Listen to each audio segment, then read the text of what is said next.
মায়ের দোয়া সাথে থাকলে মাত্র 90 মিনিটে আপনার 40 বছরের ভাগ্য খুলে যেতে পারে, যার জ্বলন্ত উদাহরণ ক্যাপ ভার্দের গোলরক্ষক বুজিনা। আপনারা দেখেছেন স্পেনের সাথে খেলার আগে তার ফলোয়ার ছিল মাত্র 50,000, কিন্তু এক রাতেই তার ফলোয়ার হয়েছে 7 মিলিয়ন। গোটা পৃথিবী তাকে চিনেছে।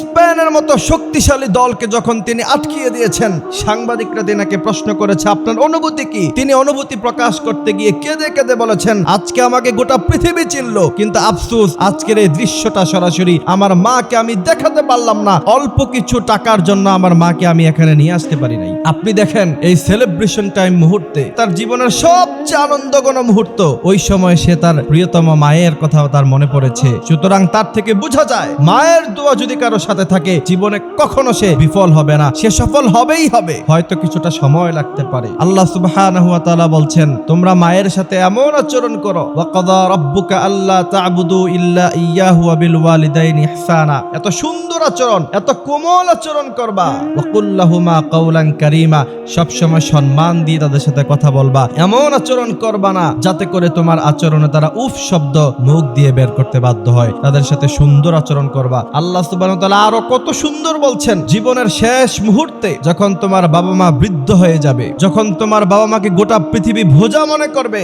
ওই সময় তুমি তোমার জীবনের সবকিছু স্থাবর অস্থাবর সমস্ত সম্পত্তি, শক্তি, তোমার সামর্থ্য সবকিছু তোমার বাবা মায়ের পায়ের নিচে বিলীন করে দাও। সুবহানাল্লাহি ওয়া বিহামদিহি সুবহানাল্লাহিল আযীম। আল্লাহ সুবহানাহু ওয়া তাআলা আরো বলছেন, তোমার মা তোমাকে 10 মাস 10 দিন গর্ভে ধারণ করেছে। শুধু তাই নয়, ওয়াফিসালুহু ফি আমাইন, তোমাকে 2টি বছর দুগ্ধপান করিয়েছে। সুতরাং তোমার মায়ের ঋণ তুমি কখনো শোধ করতে পারবা না। এজন্য মায়ের সাথে সব সময় কোমল আচরণ করতে হবে। যদি চান যে আপনি আপনার জীবনে অনেক বেশি উন্নতি করবেন, সুখে থাকবেন, শান্তিতে থাকবেন, মায়ের কদমবুচি করা ছাড়া, মাকে যত্ন করা ছাড়া, মায়ের ভালোবাসার দোয়া ছাড়া জীবনে কখনো আপনি ভালো কিছু করতে পারবেন না।